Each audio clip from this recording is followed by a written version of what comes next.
everyone, we all welcome you in India's best learning platform, Upcoming IAS, and today the topic of the discussion for Prelims Booster series is about the lithium reserves discovered in Jammu and Kashmir. So we will cover each and everything related to its significance, its relevance, and rest things. So first of all, we will discuss about why this is the news. So as the topic suggests, Jammu and Kashmir में lithium reserve मिले हैं और India के लिए एक बहुत ज़्यादा important बात हो जाती है क्योंकि पहली बार हमारे यहाँ पे लिथियम रिजर्व्स मिले हैं.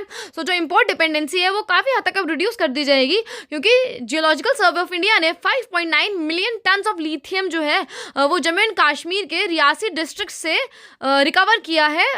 और 5.9 मिलियन टन्स लिथियम होना मीन्स वहाँ पे और भी वो जो डिस्ट्रिक्ट है जम्मू कश्मीर में और भी काफ़ी जगह कुछ रिजर्व्स फाइंड आउट करने के लिए स्कोप बढ़ जाता है. अब बात आती है कि लिथियम को हम कहाँ यूज़ करेंगे, क्यों हमारे लिए इतना ज़्यादा इंपॉर्टेंट है, क्यों इतना ज़्यादा न्यूज़ में है. सो स्टूडेंट्स, लिथियम डिपॉजिट से होगा क्या. देखो, जो हम ग्रीन एनर्जी की तरफ शिफ्ट हो रहे हैं जो कि बजट में एक इंपॉर्टेंट टॉपिक भी है, काफ़ी ज़्यादा उस पर फोकस किया गया है. सो उसमें जो पब्लिक और प्राइवेट ट्रांसपोर्ट है उन दोनों को ही इलेक्ट्रिक व्हीकल्स बनाया जा रहा है. इलेक्ट्रिक मोबिलिटी उनके ज़्यादा से ज़्यादा बढ़ाई जा रही है. इसलिए इंडिया के लिए बहुत ज़्यादा क्रूशल है लिथियम का होना क्योंकि लिथियम एक ऐसा नॉन फेरस मेटल है और जो इलेक्ट्रिक बैटरीज होती है ना, जो ईवी बैटरीज होती है, उसका मेन कंपोनेंट लिथियम होता है. आपने सुना भी होगा कि लिथियम की बैटरी है एंड सो ऑन. सो इसीलिए लिथियम हमारे लिए काफ़ी ज़्यादा इंपॉर्टेंट हो जाता है. और अब क्योंकि हमें 5.9 मिलियन टन्स मिला है लिथियम, सो और ज़्यादा एक्सप्लोरेशन प्रोजेक्ट्स जो है वो हमारी जियोलॉजिकल सर्वे ऑफ इंडिया वो कंडक्ट कराएगी जिससे कि हमें हर फील्ड में हम आगे बढ़ सके, हमें हर फील्ड में हेल्प हो. क्योंकि अब हम देखो इलेक्ट्रिक व्हीकल्स की तरफ ज़्यादा से ज़्यादा शिफ्ट होंगे मीन्स हम हमारा जो ग्रीनर एनर्जी है, जो भी हमारा एम्स है, हम उसको अचीव कर लेंगे. और ये जो 51 मिलियन मिनरल्स ब्लॉक मिले ना, नॉट मिलियंस, मिनरल, तो 51 मिनरल ब्लॉक जो मिले हैं उसमें लिथियम भी और गोल्ड भी है. वो रिस्पेक्टिव स्टेट गवर्नमेंट को दे दिए गए हैं जिसमें से कि 5 ब्लॉक्स जो है वो गोल्ड के हैं. और लिथियम और गोल्ड के अलावा भी कुछ और कमोडिटीज़ के ब्लॉक्स उनमें से मिले हैं लाइक पोटैश, मोलिब्डेनम और कुछ बेस मेटल्स जो होते हैं ना. और कहाँ से, सिर्फ जम्मू एंड कश्मीर से ही नहीं, जम्मू कश्मीर के साथ साथ आंध्र प्रदेश, छत्तीसगढ़, गुजरात, झारखंड, कर्नाटका, मध्य प्रदेश, उड़ीसा, राजस्थान, तमिलनाडु एंड तेलंगाना, इन एरियाज से ये सारे कमोडिटीज़ के ब्लॉक्स जो है मिले हैं. And in this financial year जो हमारी गवर्नमेंट है वो 966 माइनिंग प्रोग्राम्स जो है कंडक्ट करने वाली है.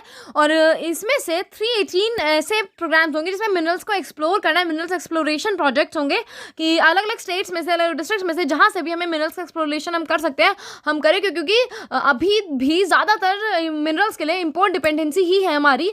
बस हमें लिथियम मिला है तो लिथियम के लिए हो सकता है कि हम इम्पोर्ट डिपेंडेंट कम हो जाए, लेकिन बाकी रेस्ट मिनरल्स के लिए हम अभी भी काफ़ी ज़्यादा इम्पोर्ट डिपेंडेंट है. और अब मरीन मिनरल इन्वेस्टिगेशन प्रोजेक्ट्स में भी हम काफ़ी ज़्यादा पार्टिसिपेट करने लग गए हैं. 12 new marine mineral investigation projects जो हमारी गवर्नमेंट ऑफ इंडिया कंडक्ट कराएगी जिससे कि मरीन में से भी जो इंपॉर्टेंट मिनरल्स हमें मिल सकते हैं हमें वो मिले और कुछ इम्पोर्ट डिपेंडेंसी जो है वो रिड्यूस हो. मीन्स कुछ इम्पोर्ट में हम अपनी रिडक्शन करें क्योंकि अगर इम्पोर्ट में रिडक्शन हो रहा है और एक्सपोर्ट बढ़ रहा है सो ये कंट्री के लिए बहुत अच्छी बात है क्योंकि इकोनॉमी में काफ़ी ज़्यादा बूस्टर मिलेगा, जॉब्स आएंगी ज़्यादा से ज़्यादा, बहुत सारी इकोनॉमी में ना अच्छी ही चीज़ें होंगी. सो अगर हम बात करें कि कौन से ऐसे मिनरल्स हैं जिस पे जो इंडिया डिपेंडेंट है, मेनली वो लिथियम, निकल और कोबाल्ट के लिए अभी तक तो बहुत ज़्यादा डिपेंडेंट था. और रेस्ट काफ़ी सारे मिनरल्स हैं जिनके लिए वो डिपेंडेंट है, लेकिन मेजर 3 यही थे क्योंकि आपको पता है जो भी एक्टिविटीज़ होती हैं या फिर मैं ज़्यादा प्रिसाइजली कहूँ जो भी टेक्नोलॉजी से रिलेटेड एक्टिविटीज़ होती है उसमें सभी में ही मिनरल्स का रिक्वायरमेंट है. इसलिए जो हमारी गवर्नमेंट है ना वो मिनरल्स के सप्लाई को, उसकी सप्लाई चेन को काफ़ी ज़्यादा स्ट्रेंथन कर रही है क्योंकि उसे पता है इमर्जिंग टेक्नोलॉजीज़ में मिनरल्स काफ़ी ज़्यादा यूज़ होने वाला है. इसीलिए ही गवर्नमेंट के प्रोएक्टिव मेजर्स आपको देखने को मिल रहे हैं मिनरल्स के लिए और उनके सप्लाई चेन के लिए, जैसे कि उनके पास मिनरल्स की कमी ना हो.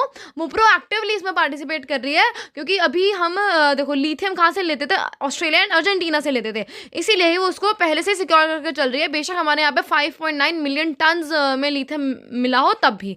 और हमें पता है कि हमें बहुत ज़्यादा पोटेंशियल है, हमारे पास ऐसे एरियाज़ हैं जिनसे काफ़ी ज़्यादा मिनरल्स का एक्सट्रैक्ट किया जा सकता है, बट अभी तक वो उतने नहीं मिले हैं. एंड सेकेंड चीज़ इज़ कि जितने भी वो मिलता है उतना सफिशिएंट नहीं होता है क्योंकि हर चीज़ में मिनरल्स का यूज़ होना ही होना है. तो इसलिए मिनरल सिक्योरिटी जो है वो अपने एक लेवल पे लेकर चलनी है हमारी गवर्नमेंट. सो इसी के साथ हम अपने सेशन को ये एंड करते हैं. Thank you so much and do share it with your friends so that they can also get the benefit of prelims booster series and stay tuned for the next update.